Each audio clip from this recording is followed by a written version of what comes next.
as you know, as we spoke about, getting that studio is paramount, so that it can have that permanent part of it. Yeah. Because setting this all up, bespoke at different places, like most of the podcasts, apart from a couple that we did, like at with the support of Dave and Warwick at Action Central.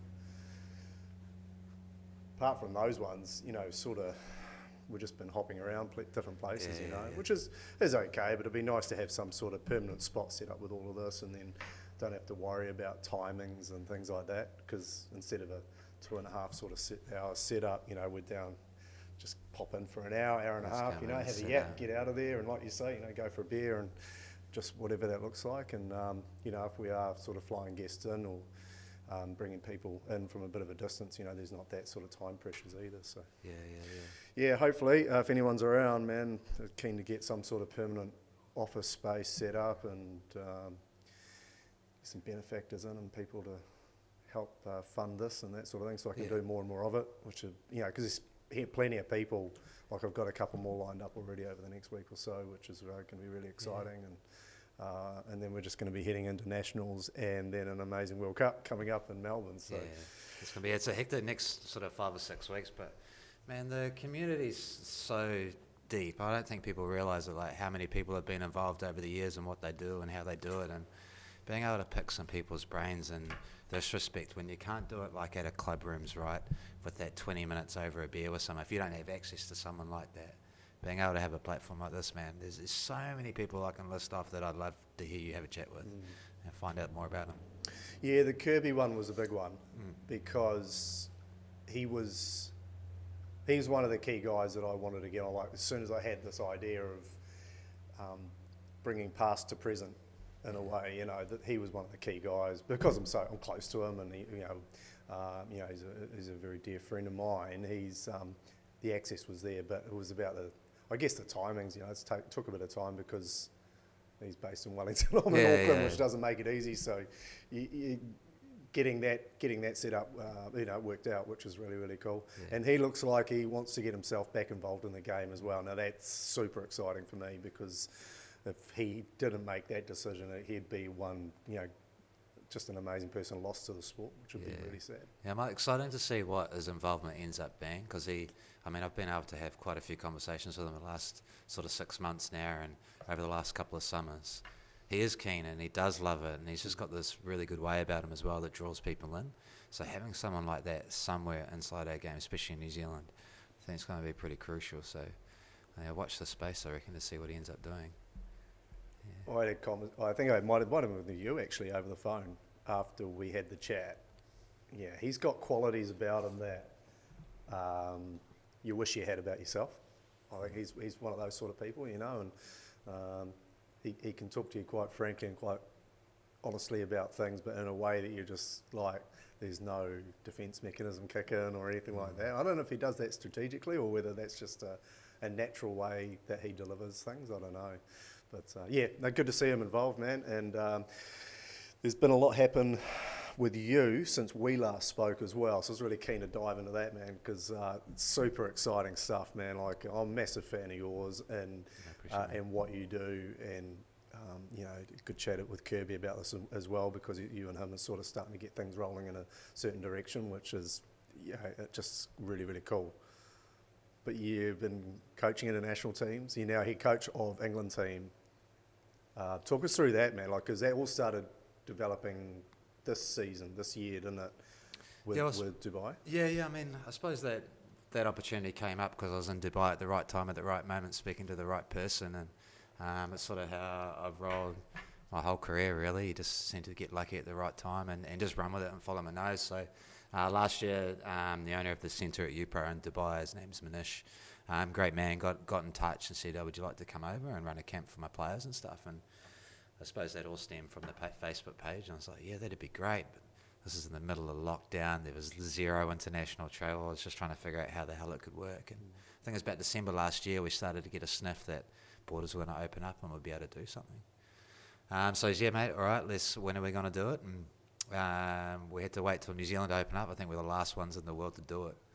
and it was absolutely perfect timing. We were able to run like a 2-week camp out of his centre directly after a test series, the first international test series with Sri Lanka and UAE, which I got to be involved with UAE, which was absolutely brilliant to see that and see what he does over there and how he runs his tournaments, and to see international cricket again was really awesome. And then the camp, every night I'd be at the centre running trainings for anyone who was available and wanted to get in amongst it. All levels? Was that at all levels, yeah? Yeah, man, like I have a bit of a joke, like there was one guy, I can't remember his name, but he'd be a Masters player now. I mean, not the greatest player in the world, but just loved the game. And I always respond to someone who's into it and trying to get better, and that was heaps of fun. And then you'd have a guy like that and a guy like Kamara and Isaru and the international players from UAE who are like real cerebral, like everything they do just flows, and it's incredible just to watch them go to work, which is really different from New Zealand, like Sri Lankan style players. In what way? It's just so feel-based. Like, I get that feeling. I'm starting to coach a lot of Sri Lankans, and it's smile, it's feel. Let's not talk too much about it. Let's not go too much into depth, but what does it feel like to do this move? Or what does it feel like to do that? Or if this scenario comes up, how do you feel like you can complete the play? And watching those guys be free of any technical worries or thinking about what they're doing and then pick things up just like that was incredible. So I suppose to answer your question, the difference between the people I got to work with over there was chalk and cheese. So someone who's almost brand new to the game to some of the most fun players I've ever got to work with. It was really cool. Was Rowan Nayak around? Rowan was there. Yeah, he was great. So on the first night, he made sure that I came around to his house and looked after me and a few beers. And great man. Down ups, he's got using a down up bat, which is really awesome. He got one in from us, so I'm really stoked to hear how he's going with that. He loves it, so that's really cool. No, he was fun to work with. And another guy is just keen, wants to get in amongst it and do everything he can. And I think from memory, he's been picked in the UAE side again for men's, and I think he's 41, 42 now. Nice. So he's done a good job. They're going to be a good side, man. They're going to be dangerous at that World Cup. Some good players there now. I remember my first game against Sri Lanka. It would have been at the O2 World Cup in Wellington, and just watching them was just almost hypnotising. That's a good word. You just end up just wanting to keep watching them because of that natural skill base. It looks natural, like just a real natural skill base, and they can bowl and field amazingly, and it's all like really spectacular sort of stuff. But it's almost like one of those, you come across a team where everything just keeps happening for them. They're hitting stumps from nowhere, taking outs that you just never consider would be an out. It's just, it's getting that momentum going. That wow factor. And how did they do that? Like Sri Lanka too, 2004 was my first World Cup, and just saying, I can't remember who the left-hander was at cover, but the whole world knew not to hit it anywhere near him because you're going to get run out. Yeah. And he would just throw down the stumps from way up at the roof or low to the ground and everywhere in between. Incredible to watch. The freedom that they play. They're just like no inhibition, no worry, no expectation. No one's watching me right now. I'm just playing the game. Yeah. So good to watch. Yeah. The only thing that really, they always had two partnerships that could bat and two partnerships that would just, you knew you could hurt really well. And at that level, when you knock over one partnership, it puts a hell of a lot of pressure on the other three. So it was probably the only work-on area for them. But geez, the batting, and they'd just have these bowling actions just so whippy and wristy, and you just wonder what you're up against here. And so it's just a real desperate fight every time you played against them. Yeah, but you distinctly remember that. Just having that wow factor, I think it's a really good way to put it, Yeah. So UAE, you're there, you're coaching test series, and then what happens? Well, it's pretty funny. I got off the plane and Manish says, well, what do you want to do? And I was like... So it's Manish Kishore, right? Yeah, so he sort of heads up one faction of... Yeah, so he owns UPro. So just like anywhere in the world, there's centre owners and stuff. And currently I know they're working out what the structure looks like for UAE because another centre is being built, which is not too far away. Both centres are within... they're par 5 between each other. They're pretty close. But both are packed with cricket. Manisha's got a bit more of a corporate angle and very multi-sport, and what I saw from InSport's very cricket focused, and it's packed there with cricket. Yes, and then it'll be another interesting conversation to have about how they're running the sport over there, because it's really different and exciting, and it's packing the courts, so it's something to have a look into. But yeah, so coming off the plane, and I arrived the day of the test series and said, well, can you coach it? Do you want to do it? There was nothing really set in stone, and we just got stuck in. And you know, one of the first things I do as a coach, and I think it's really important, is to establish that connection and that relationship and that trust. And didn't have that time, you know, hardly knew any of these players, but my role really was with them, just like, let's focus on the things that are doing well. What is the stuff that's going to win us games, and let's keep doing that. And I thought that, you know, in that 5-game series, we sort of improved just about every game, and it's good to blood some talent with UAE. Not so good now that I'm the England coach, because they're going to be dangerous, but yeah, so that went by really quickly, because I was still acclimatising. I was up until 5 in the morning, getting about 4 hours sleep, and then trying to go again. Yeah, and then I went into the camp, and while the camp was going on, like a camp I'd run anywhere to learn, to teach skills and learn about the game and things like that, the conversation started coming about, do I want to stay on and coach UAE in the tri-series against England and South Africa? And for whatever reason, those negotiations, it didn't go to plan, and that's cool, these things happen. And Manish was like, well, why don't you get in touch with South Africa and England? You're already here. Maybe you could be a consultant or help them out. So I contacted both, and Nish, the captain of England, got in touch with Duncan, and all of a sudden I'm staying on, working with them, which was wicked. That series was awesome. Yeah, did you see much of it? I saw bits of it. Yeah, no, I tried to catch as much as I could of it. Regrettably, not all of it, but yeah, no, it's just really good, because we're so in tune with how New Zealand, and to a slightly lesser extent Australia, play, because we're engrossed in it. We're here and we're watching it, and then you're watching how the game's developing in other areas. And I think that, you know, when you look at a Dubai or an England, maybe South Africa to a point, is that they're not up against Australia, your best teams around. So they've got to know what they know and keep growing and learning in that way. And hey, that actually might be the right way to go, the right path. I don't know, but yeah, it is interesting watching those teams develop. And then I loved the format of the tri-series. Like, I thought it was fantastic. We got to play both teams 3 times before a semi-final, and so like you get to know your opposition pretty well, but they also get to know you pretty well. So like, it's a great opportunity to see where the cracks actually are in the armour.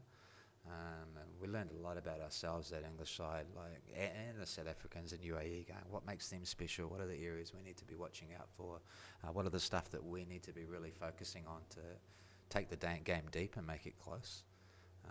So yeah, it'd be something that WICF may need to think about, because a tri-series like that, the amount of growth inside all 3 sides was like a tournament like that was awesome. I'm not sure you get that sort of growth inside a World Cup, because it's constantly changing, moving parts, tough tournament. But for development, I loved the format. I thought it was brilliant. Yeah. Oh, and also the World Cup, your primary focus is always going to be about winning that World Cup, because it's just it's the biggest event. Whereas with respect to a tri-series, maybe everyone wants to win it, but actually there can be some real energy and focus placed on growing and becoming better, and learning and strategizing, becoming better against certain teams, so that you can go into the next game and try and win that, and win it in better ways too, right? I don't know, mate. I'm just going to push back on that slightly, because I'm competitive as hell, and I just wanted to win that so bad. Right. And like any international win's an international win. It's the same for like I mean, we play test series with Australia quite often. Like, I don't know what coaches think, but I'm figuring out, how can I win this? Yeah, and I think there's always going to be development on. I mean, like, if you're going into a World Cup, you've got 12 players. There's probably a couple of players you want to bring on for not so much the ride, but they've got a bit of promise. It's going to be important that they see it, important that they get amongst it, and they might do a good job for us this time, but they're going to be there for us the next time.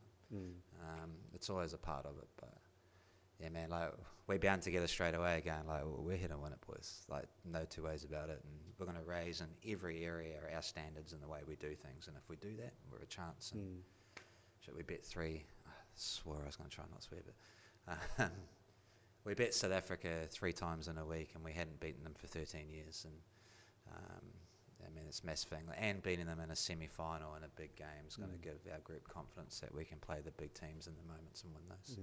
Yeah, I guess my point I guess my point was being that, and this is what I love about you and me, mate, because we don't agree on everything, and it's great because we can just push, and challenge each other, and we can keep learning and becoming better. I love it. And my point was that surely there was a part of that coaching setup, whether it was with you or the other head coaches around, that had a focus on how can we use this as a growth arch to the World Cup. So there's always going to be that in the background. Yeah, of course you want to win it. I get it. The World Cup is the big cheese. But it's another 4 years or 3 years or whatever it is. It's a big, long distance, whereas if these tri-series are set up correctly, you can almost be doing one every year, which is great. And hopefully those three teams do it again, centralised in Dubai, because it's a lot easier for travel and that, where those three teams can get together again and get even better, and keep growing. Just that there's always going to be that one thing in a head coaches or that the administrations in the back of their head just going, what can we grab out of this to make sure that we become a better team and grow, whereas when you go into the World Cup, you've got to be ready for it, otherwise it could just be you're on fate, really. You're running on fate.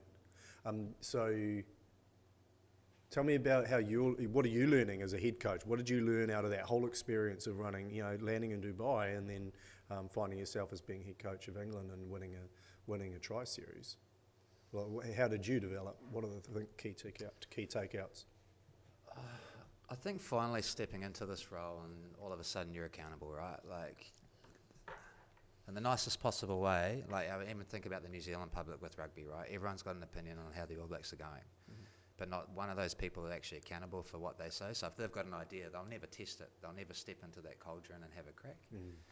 And I think personally it was really good timing for myself, because I've been coaching for a long time now. I mean, the gym that I worked at, every day I'm coaching and working with people, and I was really lucky. I was working with people at the high end and sort of Auckland society, surgeons, business owners, all that sort of stuff. So I didn't realise, but I was probably honing my craft then.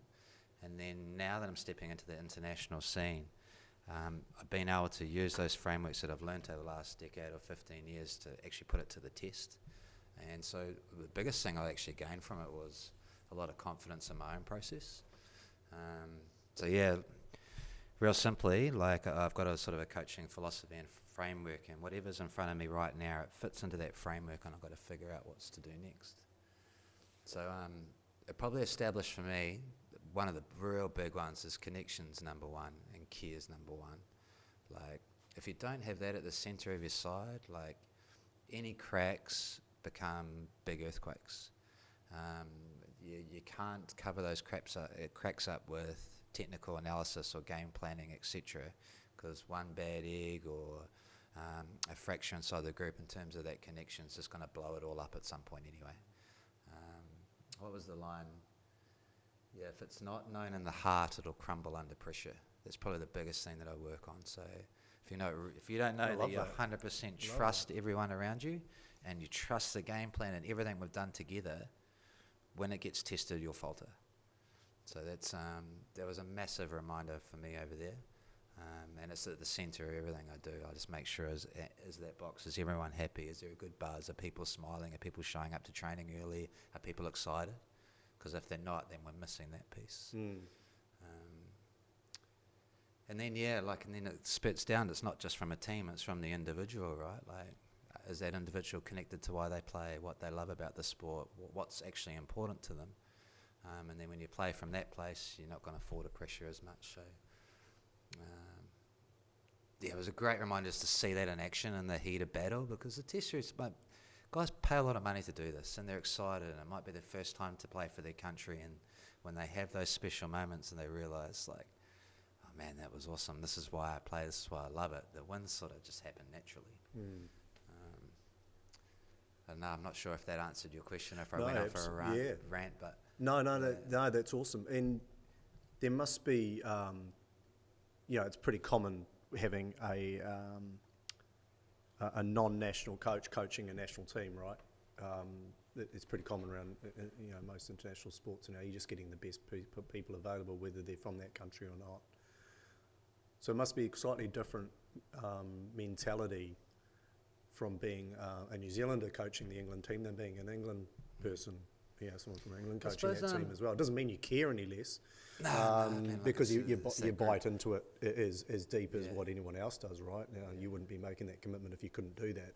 But just, individually watching those guys' smiles in their faces and the excitement and that just being able to be that one step removed of emotionally being involved from a this is my country perspective. Yeah. Sometimes I feel like that can be a little bit overblown. Yeah, you want to be connected to your country and your history.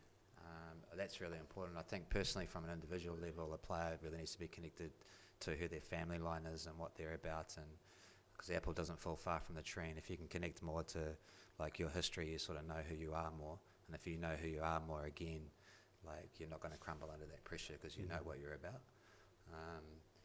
So, and with the England side, like it was different to UAE. There was initially a big cultural barrier for me that I was trying to work out, like how are things done in UAE, like how do you talk to people, like what are the dynamics. But slipping into the England side, it was like any Kiwi side I've ever been a part of, like they love having fun, they're good lads. I mean, they're all obviously European, what we grew up with, so the cultural differences weren't as big. In fact, it was a huge amount of fun. And I suppose they're more used to it as well, the English. I mean, the whole world goes and lives in England, so they're more likely to take someone else in because, look at London. It's a melting pot, right? Yeah, It's awesome. yeah. It's So awesome. they're probably more potentially accepting of someone from the outside because it's a normal part of life. Yeah. How are you finding trainings at 3 o'clock in the morning, mate? How are you conducting those? But to be fair, I haven't showed up to too many of those. But yeah, there's some challenges with England. It's like it's a tough scenario for them. So they come over to the World Cup and it's always on the back end of a Southern Hemisphere season. So although New Zealand's been playing for the last 4 months, 5 months, all my guys have been playing outdoor and probably just hitting the indoor court in the last couple of weeks. And they're still in outdoor, so it's still a bit of a push for them. A lot of the guys are getting paid a little bit by their clubs, so there's that expectation of to be at training or coaching or whatever with outdoor. So they're hitting lots of balls, they're bowling lots of balls, they're seeing it, but they're not seeing much indoor. So the challenge is going to be over the next sort of 5 weeks, 4 or 5 weeks, is how much indoor can we get into them to prepare it. Yeah. And it'll happen during the tournament as well. Don't put too much pressure on the wins as such, just like let's keep getting better. If we get the timing right at the end of that week, hopefully we're hitting our straps and then we're a chance. Yeah. So key challenges there is probably fielding. I would have thought that the bowlers have their loads underneath them, and if they're not too sore and tired, then they can recover before that World Cup, and still the loading will be there, and then batting will be just about playing the ball later but keeping their shape, but the fielding, getting a lot of repetition in the fielding areas, right? Yeah, look, in time I've sort of moved away a little bit from that. Like Australia, that sort of opened my eyes a bit until about the lot of repetition. By the time you've got to the international stage, you're already pretty skillful, and you've already probably got 10 years or 5 years of lots of repetition under you. I'm finding now with the people I'm working with, and I wish I'd trained more like this myself because I was a real repetition guy. But now it comes down to more clarity. What are the 1 or 2 things that are really important in your position? At least make sure that's really clear in your mind. So when that play comes, you execute it. And to train also at an intensity that it feels like a game. Because if you do 100 of them at 70% effort, I'd rather you do 10 at 100% effort and get 7 of them. If that makes Can I sense. just define 100% effort though? Because I want to make sure, I wanted to go into this with you as well, which is a great segue. So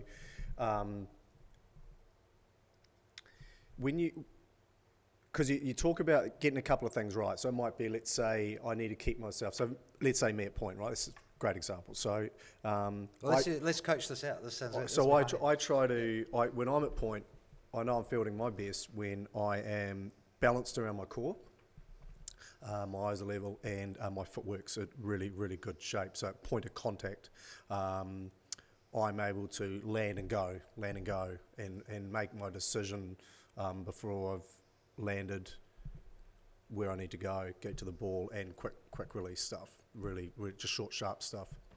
That's when I'm fielding my best, right?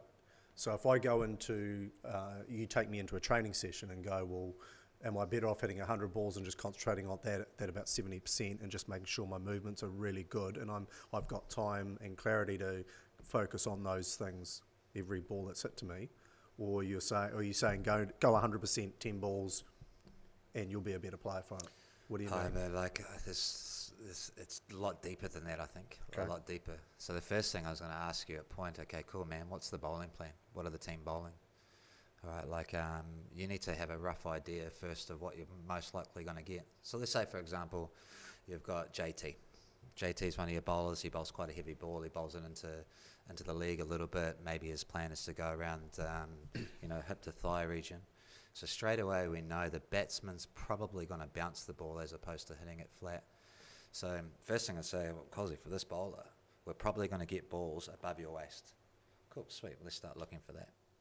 And the other thing too is because he brings it in, the batsman, if it comes in your direction, he's probably going to get a cleaner contact on the ball. And because it's a cleaner contact coming in, it's probably going to be to your right-hand side because he's going to hit it straighter more likely than squarer. Yeah, so that's cool. All right, so if I'm in that position, I'm ready. I know that I probably need to look this way first. But also knowing that if he mistimes it, there's going to be an edge in the corner and try and clean that up. But so I'll be getting really clear specifically about, okay, what is the play you're looking for and you're working on right now? So it always comes back to the bowling plan. And then the next thing is like, okay, assessing the batsman. Yeah, what sort of batsman is he? Yeah. So like, are his hands low? Are his hands high? What are the state of the game? Is he going to be a little bit more aggressive, or is he going to be more likely to try and, like JT's a good bowler. He's hard to handle. He might be a bit more reserved and just trying to get down the other end. So you might go, all right, if that's happening, if it might be to my right, I'm going to come in a bit closer and really going to try and get my hand on the ball and stop him from running. So yeah, it's going in there first, being clear, okay, what are the one or two top options for my team, for this bowler, for our game plan? Okay, so we know that, cool, well how do we practice it? Okay, I love the idea of getting yourself in a great position, that's awesome. So to start with, we're going to get someone to throw the ball really hard on a slinger and the guy's actually going to play that shot and you're just working on getting there, like being nice and sharp and seeing it. Like seeing it off the bat onto the ground and up and get in amongst it and execute a play. I'd rather you do 20 of those getting really clear about that play, and then we'll move on to the next one instead of a lot of the generic stuff I see people do at training, which is bouncing the ball, tapping, bouncing the ball, tapping. Like, there's no real purpose behind it. Because, I'd love to go into the harbour setup, right, and look at the bowling unit and go, okay, what are we bowling here? There's 2 or 3 clear plans. Okay, what are the high percentage players we want to see in the field? All right, do those people in the field have the right, you got me going, do these guys in the field have the right skill set to execute the plays that we're probably going to get? And if not, okay, then let's drill the play that they're not very good at. But once you've got it, then we need to test it in combat. So we try and make training as hard as we can. So you're reacting, you're doing it without thinking. You're not thinking about, I've got to put my hand here and throw it down here. You just go. And it just happens. Feels like a game, feels like a Saturday, feels like a tournament. Cool. So that's what you're meaning by 100% is you're loading under pressure. Yeah, and just trying to find that right amount, because like it's real easy. I remember Dre talking about this, and he took the White Ferns for a camp once and came up with a way to really test them and under pressure, make it feel like a game, but he made it so hard it spilled over the other side. They lost a bit of confidence and trust, and they didn't feel like they're very good. So an artful coach, a skillful coach will find that right 4%, 5%, just enough so we're failing, but not enough to think that I'm no good. But I'm failing, but that means I'm getting closer, I'm getting better. If you can find that, then you're going to grow, and then you're going to perform. Whereas in general, what I see at training, especially in indoor cricket, but in outdoor as well, now that I'm here, it's just the generic repetition, blah, blah, blah, trying to feel good. I didn't hit that last one well, so can I just have one more? You don't get one more on Saturday. We need to train like it feels like in a game. So what are you seeing in the with the England makeup, the players and that at the moment? Like obviously there's a bit of you got to transition from outdoor into indoor and that sort of thing. But you're pretty happy with where the squad's at? Well, mate, like I said, we're probably only just starting now. Yeah. I think the advantage we do have is we've just come off a series. I mean, it was in March, but we played Test cricket for a whole week and we got to immerse ourselves in that. So The guys know the rhythm of it, they're getting up, when's breakfast, what does pre-game look like, go play the game, how do we reflect on that game, how do we get better, recover next game. So I think that's probably a big advantage for those three sides anyway with this World Cup. In terms of training, it's just a new one for me. Those guys, we're so lucky in the Southern Hemisphere that we get to play a season where the guys are getting that constant game time, like playing every week or playing a tournament every other month. So that'll be the challenge. So, I don't know where we're going to be at, but I'm excited about it because they're good human beings in the group, so it's going to be fun. That's important. Yeah. It brings me to another point, actually, I was going to bring up with you about the makeup of Super League. Because it's a little bit different around New Zealand anyway. It's a little bit different the way that the different areas make it up, right? So, for instance, for Auckland, we have Super League every week. Occasionally there's a bye that comes through, but essentially you're playing every weekend, which is great. So there's a real consistency in it. If you go to Wellington, it's a little bit different a make-up. And we spoke about this with Kirby as well, how they play a little bit more of a tournament-style Super League once a month, where they're playing 3 games, sometimes 4, which Hawke's Bay had a couple of weekends ago. They had to play 4 games in a day and travel. Good on them. And you're you're more of a fan around that, eh? Well, it's probably just in my stage of life, right? Right, because you want more time to yourself. Well, and your family. I wish it was time for myself. No, cricket is time for myself now, but I can't, with 3 kids and businesses and all stuff going on. And plus, my competitive nature's definitely moved more towards coaching than playing now, so I've noticed that I'm quite happy not to play anymore. But yeah, I don't know, again, maybe it goes deeper because we've lost a lot of people to the game. And what I've seen a lot of, it seems like that's guys in their mid-30s to 40s are playing, and then the real young fellas, and we're missing a whole lot of people in the middle. I could be way off here, but when I look at the team that we've just picked for the Mount to go down to clubbies, that's pretty much our demographic, an older group and a younger group. But what was the number? 30% of indoor cricketers have stopped playing in the last couple of years. So there could be a few factors around that, though, right? Rather than just the grind of week in, week out cricket. Yeah, it could use a lot, with people are naturally 2 years older after a pandemic, and there was less people probably joining indoor cricket than maybe what we've seen over the years from a junior perspective as well. I guess my challenge to Kirby was that because they're going through, he's got such an amazing setup with the junior program in Wellington.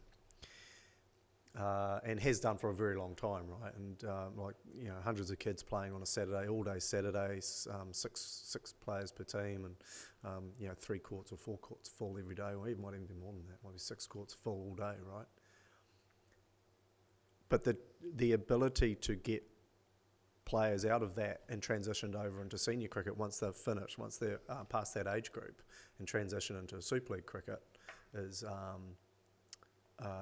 There's a bit of a disconnect there. And I wonder whether, because there's not that commitment of playing week in, week out, then maybe, either parents are in the background going, we're not playing every weekend here, and maybe the kids want to play every week. If they're going to dive into something, they want to be playing a lot of it, and indoor cricket's a sport like that, right? You want to play. Whereas, so the kids don't have that commitment of families and work and jobs and businesses and careers and that sort of thing, and girlfriends or however that looks, so or boyfriends. So maybe there's that. I'll just leave indoor cricket alone for now. Whereas with Auckland, because we're playing week in, week out, there's a bit of it's an easier transition over from the Friday night leagues or the junior leagues or whatever to come up and play some Colts and. Mate, it's a $1 million question at the moment, right? It's just trying to figure it out. And again, I didn't start playing indoor till I was 20, 21, 22, so I don't really know too much about the junior field and that gap. From what I do know is juniors sort of finishes at about 17s and then starts up again at 22, so is there a missing gap there? I'm not sure. But the world's sort of changed in terms of how people consume their products. And I'm saying, how easy is it for you to cancel your Netflix to jump onto Disney, to do this, to do that, and maybe the world's going that way in terms of the way they perceive sport and how they want to play. That's why I was quite impressed about the way they run things over in Dubai in terms of their competitions. They've seen that the IPL is an incredible product. Their clientele understands what that looks like. It's a 40-day tournament. It's intense. They have a great time doing it, and that's how they run it over there. There's a 40-day tournament where you might play a couple of times a week. Very quickly into week 3, week 4, you're looking at the table. Are we in semis? The semis are coming close. We need to get going, guys. All right, and there's that excitement and energy building for that little period. And then once the A, B, and C grade finish their 40, then the D, E, and F players or anyone that wants to transition to that level play the next 40-day tournament. So it's shorter, sharper, faster, and I mean those courts are chocker, and the quality is pretty good. So is there a way to look at different models and copy what's working? There's a few things working at the moment. I mean, obviously what Robbie's doing down there is working. Really impressed with what I'm seeing out of CD and Hawke's Bay. They're bringing people together. They're figuring out ways to make it cheaper for the players. They're a really connected unit at the moment. With one court. With one court, yeah. Like going back That's to amazing. yeah, like I mean, It's so good to see. if there's any clubs out there trying to figure out what to do, I'd best be getting in touch with Finns and the boys down there and going, hey, what are you guys doing down there? Can we have a conversation? Can we have a beer? Like, what are some of the things we can learn from you? But I love the idea, personally, of the way they're doing it over in UAE, because then I can look at my winter and pick and choose. I can go, I can play that 40 days and that 40 days. I've got this break in the middle because I've got a busy family time and I've got all this happening. And that 40 days, I find out if there's a winner or not, and I get excited, and that's cool. A fella like, I don't know why I'm bringing Sean Houser's name up, but Sean Houser, he's got businesses to run, he's got 2 kids, he's busy as, but if I ring him up and go, hey man, like we've got a tournament coming up, we'd love to have you, it'll just be for this next 5 or 6 weeks that you're in, and he's just like, yeah, that sounds awesome, like let's go. Whereas Super League is like, it's the whole season, it's winter, you know, people can look at it at the moment and go, it's a bit of a grind, it's Saturday night, you know, Saturday night for a whole winter in Auckland, do I want to do that? But 40 days, okay, I can do that. Bit more administration stuff, but yeah, it's a funny one, eh? Because I'm a little bit older school. I see a lot of tradition in that Super League trophy, and it's my favourite tournament of the year because it is that week in, week out grind. But I totally get what you're saying. Like, you know, things to get better, things often do need to change and do need to develop. You know, do you have some sort of setup where that trophy can still be involved across 2 slightly elongated tournaments like that? You know, an early season and a later season to give a little bit more time back to those players and then in the middle the rep guys can go about it. You know, they can have a really strong, robust competition at a higher level, or just gives you more options. And I think like that personally. I think a lot of players who might come back for that. Like, this is new, this is interesting. I don't have to commit for a long period of time. Way easier to get it past the missus. Way easier to get it past work. Or husband. What's that? Husband. Yeah, like, yeah. So, I mean, it's one thing I've been having a lot of conversations around with people inside of clubs and stuff, and we're still applying, it feels like to me, the same logic to a problem that's come up, that we didn't have that problem before because life was easier. It was simpler. Like it just worked, but now it's changing so quickly. We need to start looking for new solutions, and it's not like we need to come up with them out of thin air. Like there's people succeeding right now, like CD, like Robbie, like in UAE. Okay, what are they doing? How can we apply that logic and use that here? Because think about a lot of Indians and Pakistanis in UAE. Like they know the IPL. Well, there's a lot here too. Yeah, they get it. They understand it. And a new player, you got me going again. And a new player, say, a club player that you played outdoor with in the summer, he takes a month off and he wants to try this indoor thing. It's like, hey bro, we've got a 40-day tournament coming up. Are you keen to get amongst it? He comes and plays it, this intense tournament that's heaps of fun, and then there's finals. We might hook someone else in and go, man, that was awesome. Because when did you start? My first Super League season, 89. Yeah, and when was was there a moment when you felt like, yeah man, this Actually, is might my have been game? 88. Anyway. Yeah, well, maybe edit that out, 98 or something. But like, I don't know if it was like this for you, but it definitely was for me. I came from outdoor. Someone saying to me, "Come give this indoor a go." The first thing I experienced was a tournament run by Sini at the centre, and it was awesome. I loved it. Anthony Timpson brought me in, so I was hooked on the intensity of it, and it was fun. Like, if we can expose people to more experiences like that, I think we'll get more people in the game. Tournaments are great. When was your first tournament? Yeah, 88. Yeah. Was it the same for you? Like, you just went to an event and... Yeah, absolutely it was. But I think it probably was for 100% of the people that are playing indoor cricket. I bet you we all had that same intensity and feeling. And when you go home that night, absolutely knackered, you're like, when's the next game? When's the next game? Keen to play indoor tomorrow, as much as you might be that sore from the three games that day. Yeah, absolutely. Yeah, I distinctly remember how that felt. But I went back in a junior program. I came through a junior program as well through school, and that's where I first got introduced to it at intermediate school when I was 11. And I felt like that in the first. After that, you know, it was just it's just that feeling of being inside a cage. It must be something quite sort of. I was primal about it, mate. Yeah, very primal. You're inside this cage with other people around you. It's 2 versus 8. Sometimes you feel 1 versus 8. And if your partner's really giving you some crap, it's 1 versus 9. So it's you're in this intense sort of environment, right? It's a cage-like mentality, and then you survive and you come off and you go, hey, I'm okay. I want to get back in there. Let's go again. Yeah, and we're learning. We're getting that constant feedback of how we're going. How do I get better? And you have to do all 3. You can't get away with not doing all 3 skills. Well, that's another one I wanted to get into with you later, but I'll bring that up in a minute. But there's the other part of it too, which I experienced over there. And again, I'm sure Robbie's doing it, and they're definitely doing it down in CD, because you can just... When Jesse Ryder comes up to you at the end of the tournament and goes, man, Finns is amazing. Like, everything's going down there is awesome. Like, he doesn't mix words. He tells you exactly what he thinks. But the other thing in UAE is everything around that tournament is done really, really well. So they managed to bring in... They started real simply. Every team has an owner, and he might have just paid a little bit to be on the shirt and be the owner. But eventually, over multiple iterations, that they've been able to improve the quality of the streaming and the prizes and all that sort of stuff. Now, owners pay for the entire 40-day tournament for players, so they don't pay. That's pretty cool. And like, there's steps towards that they've done over there, I think we can adopt, which would be quite, really good. But then from a player's point of view, stats are uploaded and done really well, so instantly I can go on there and check out how I did and in relation to everyone else and where I'm on the table. After every game, there's a player of the match, and I'm not sure that... I think sometimes there's, awards and prizes for that. But what happens is there's a screen with all the sponsors behind them, and they get interviewed by someone, and they talk about the game. You did this today, fantastic. Yeah, I love my team, blah, blah, blah. Those are just little things that players love, the little touches that get people excited.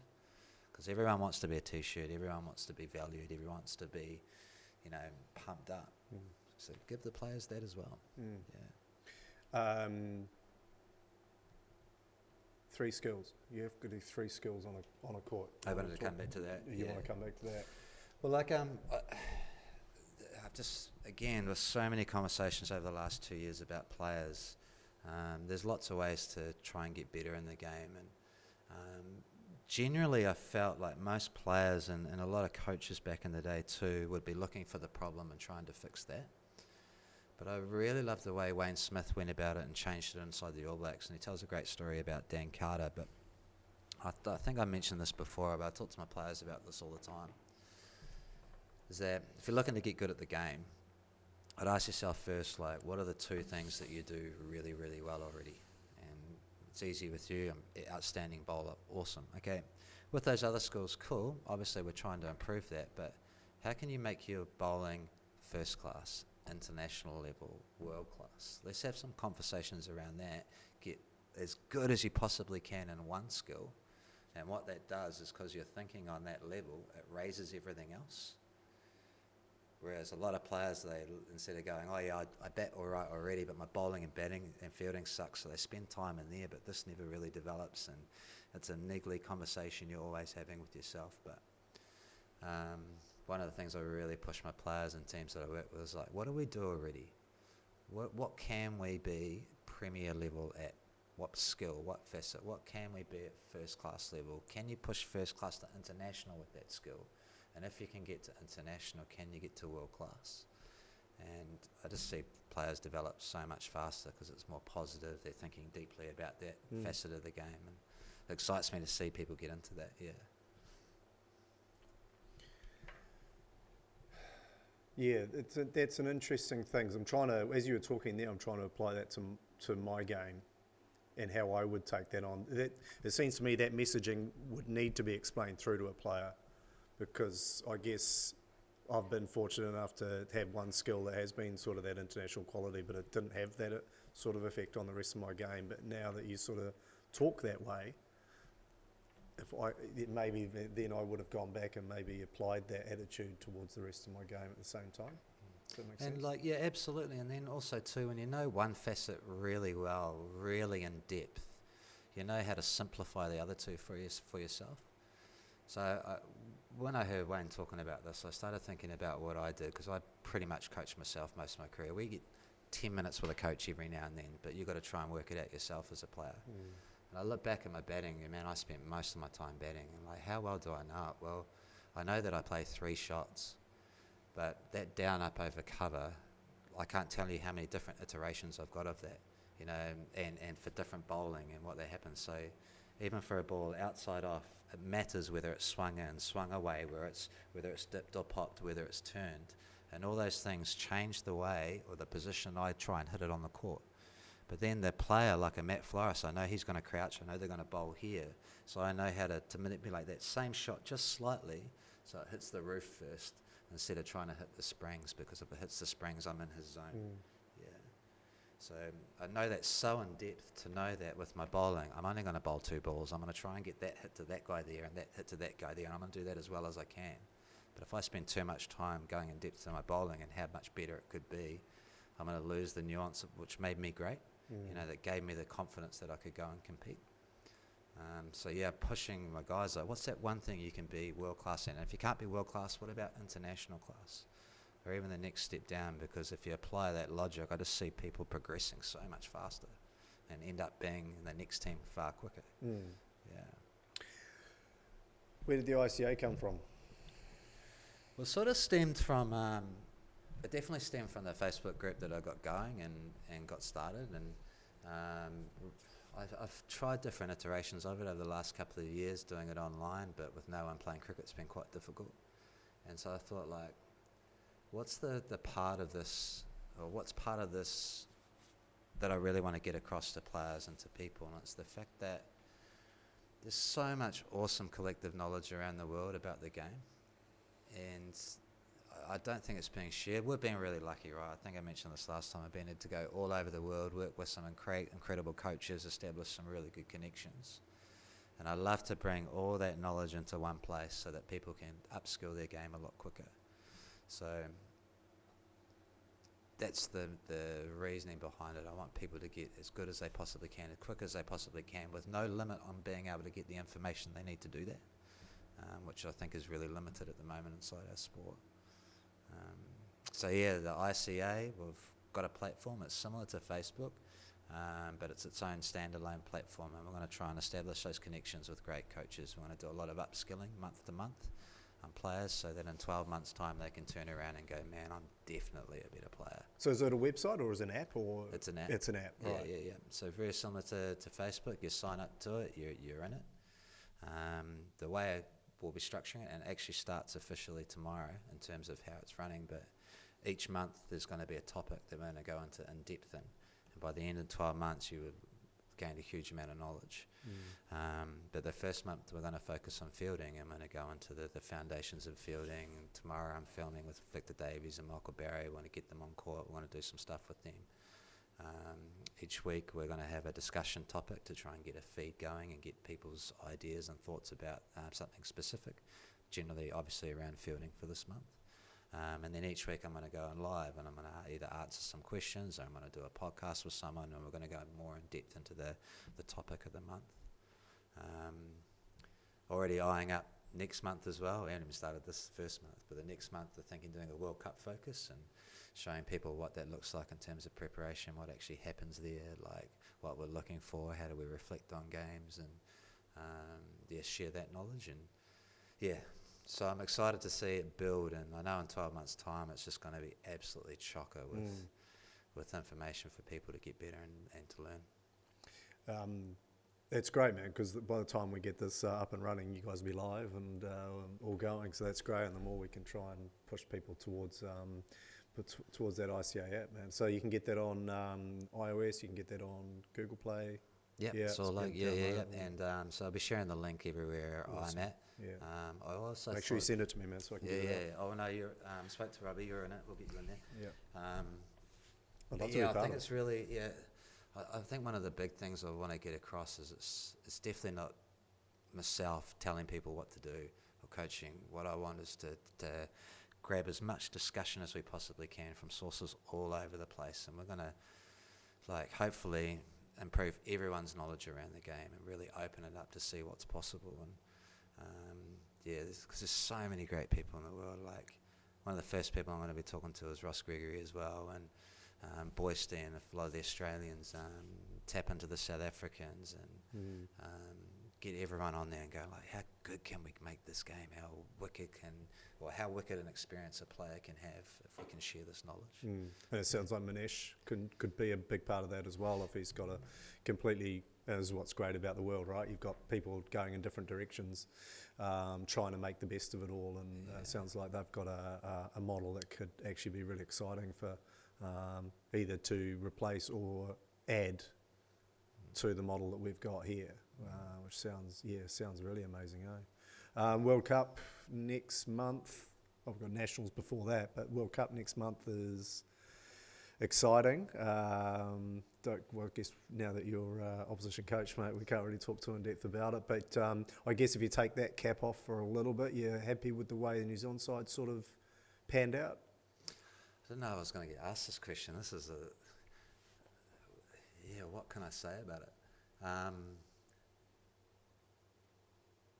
It's funny, Mandy asked me the other day, I was just like, it's a little bit, I don't know if the English are going to be happy with me saying this, but it's a bit of a win-win for me.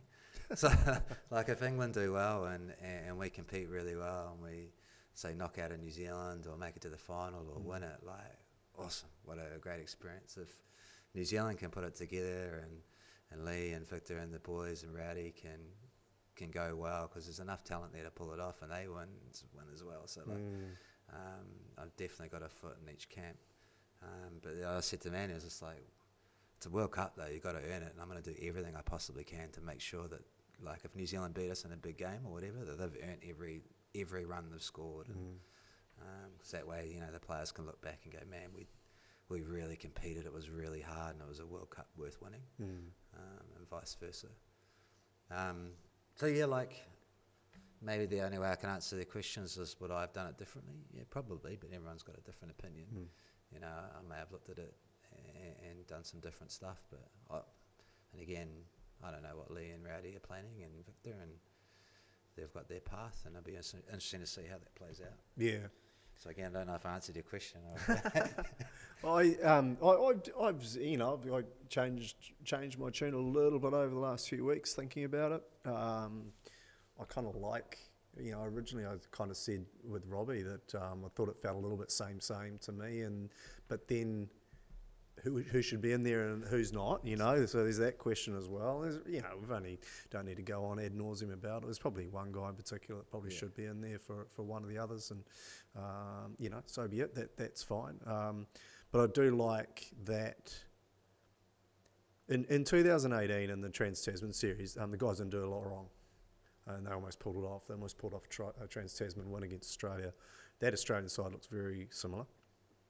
A couple of new guys coming through and a couple are not in there, but in general, it's the same senior leadership group in there, and that are trying to get them through for another one, which I think is dangerous.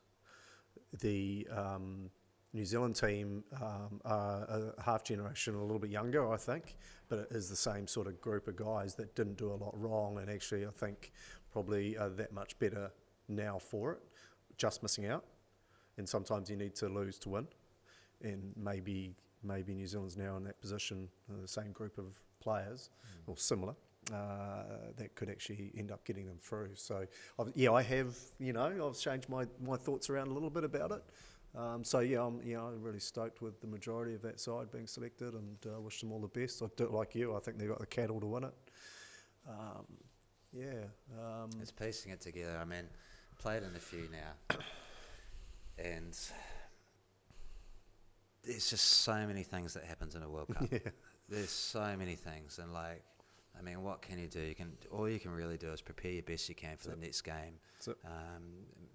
Things will go your way, some things won't go your way. It's how you manage it, how you stay even keel, how do you prepare for those big games at the end, or big games, the games at the end of the week. Look at the play. I mean, they're the best players in New Zealand, there's no doubt. I agree that one person we're speaking about probably, I would have picked them, for a few reasons, but that's not going to be in the make or break of the tournament. No. Not at all.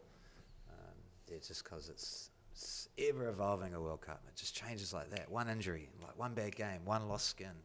Remember, we lost the skin in 2014. That meant that instead of playing the 1-2, we played the 3-4. And that made our road a lot harder. And we had to play New Zealand A, and it was a brutal match. And then we had to play South Africa, it was a brutal match. And then by the time we got to Aussie, we were done. That was one skin. If we'd played Aussie first and then had a good showing, and then South Africa and come back up, or played Aussie and gone through, what a different World Cup it could have been. Yeah. So, yeah. I always say with tournaments, and I would push back a little bit on that one player making a difference, and the key reason is that one player, so it's Chanel Sharma, if he was selected in the side, to me he's borderline 8, and if he's not in that 8, he probably would be in the 8 for the final, because you very rarely, anyway, I won't say never, but you very rarely go into a tournament with your 8 at the beginning of the tournament being your final team, for myriad of different reasons, whether it's injury or form or someone shines through or whatever. So if Chanel's on the borderline of that and gets through the week or gets through the tournament, he's probably on court in the final to me. I think he's in a really good spot, form-wise anyway, to have made a difference. But yeah, like we say, it is what it is. I don't want to keep going on about it. I'd love to talk about the women a little bit as well. I hate leaving the women out, because I'm a big advocate for the women's game as well. And I feel a little bit sorry for Tash in a way. Not that she's looking for that at all, but just she's got a limited amount of girls to choose from. I actually like the makeup of the team. There's only really one girl I was thinking of that maybe, and Anna Brownling, that played a really good provincials tournament for ND, that she may have snuck in there, but again, it's probably not a tournament changing selection. The first thing I went to then was just if we're struggling for numbers in the women's and the quality, what a great place to be testing out a different format of playing. We're talking about that IPL style tournament, or okay, do we go to every single cricket club in Auckland and try and get 5 girls from each one and give them an awesome experience over 40 days? Would that pump up? Would that be the right place for us to start and test this stuff out? Because if that's on a knife edge in terms of playing, well then let's do something about it.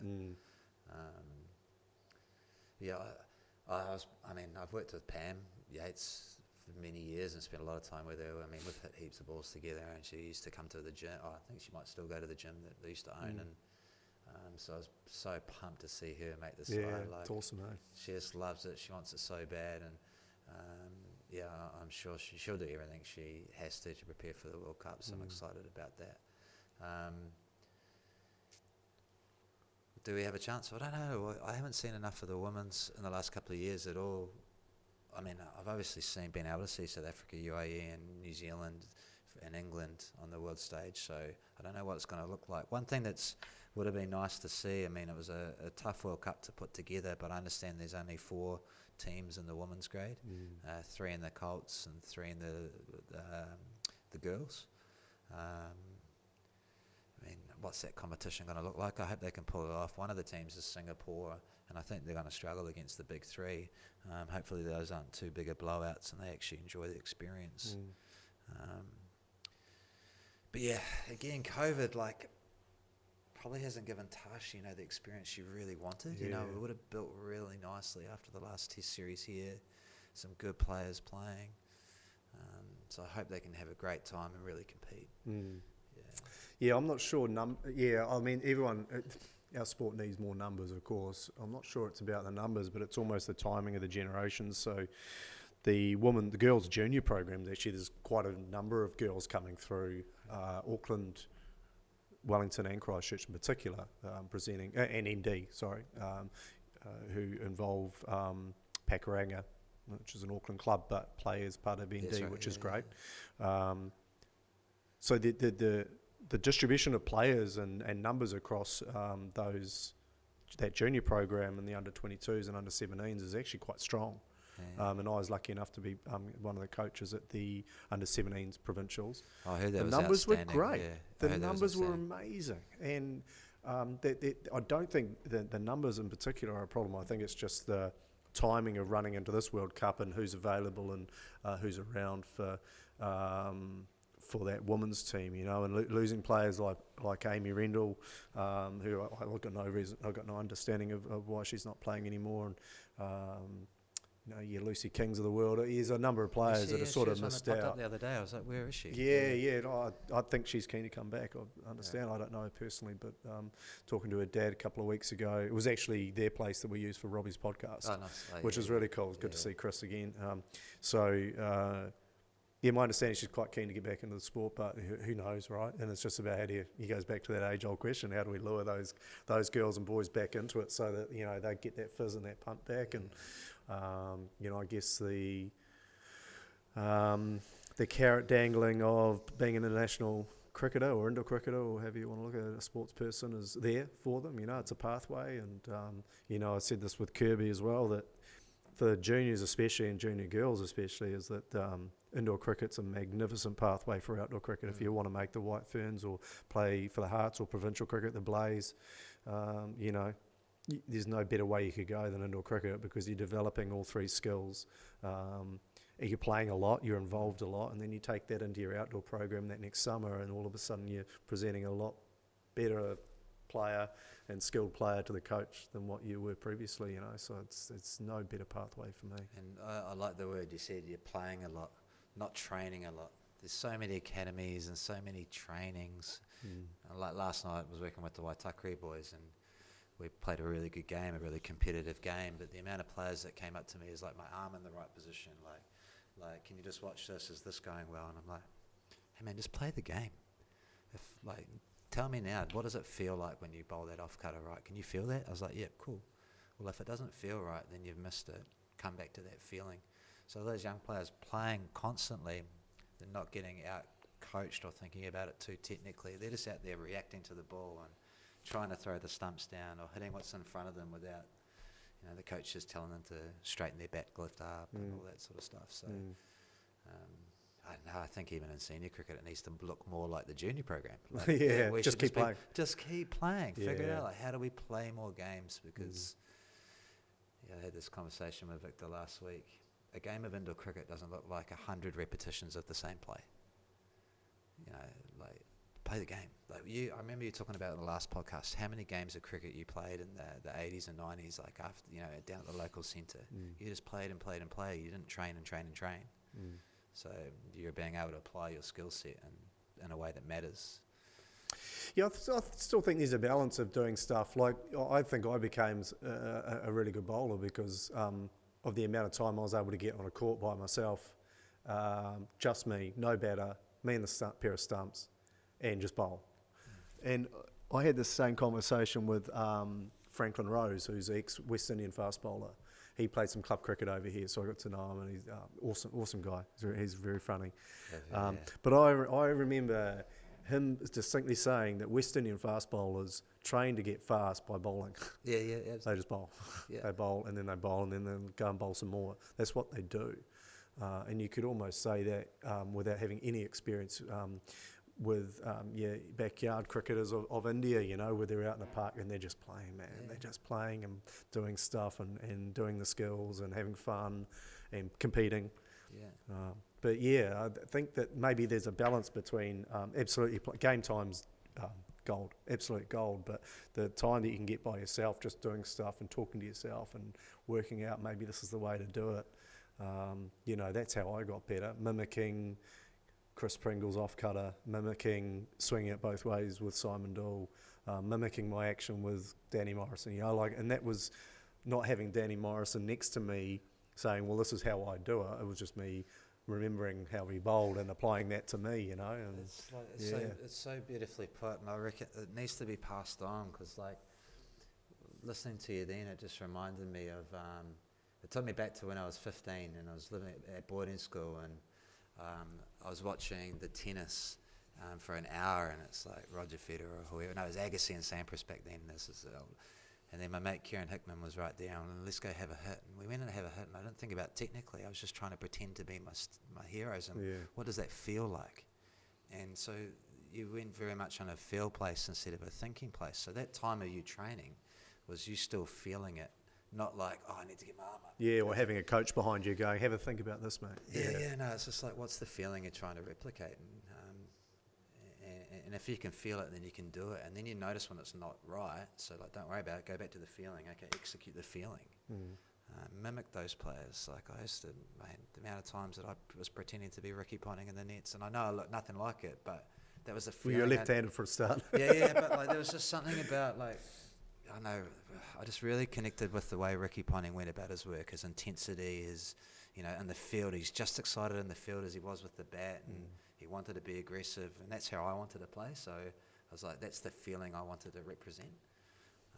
And whether it looked like that didn't matter, because it's the way I felt, and that's when I was at my best. And same with you with training. If it feels like you're competing, if it feels like you're pretending to do what your stars have done, you're probably doing it the right way. If you're thinking so much about, oh, I need to drive this down, like technically, like what does that feel like? Oh, I'm mumbling up my words here, but more feel-based, more competitive-based, you improve faster. Yeah, it's you almost coaching yourself through feel rather than going back on video all the time and having a look at this, having a look at that. Like video has its place. Like you can, if you can't identify something, then it's great just to have that outside view. And you know, one-on-one coaches are always going to be able to assist in some way, but making sure they're doing it in the right way, I guess, to help develop the players the best they can.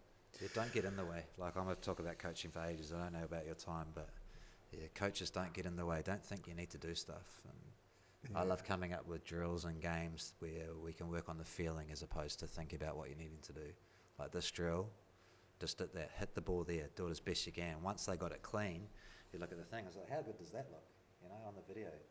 You got it now. We didn't have to talk about it. We just needed to do it. Yeah. Well, listen, man, we're going to wrap this up. Tell us how do we get involved with the ICA?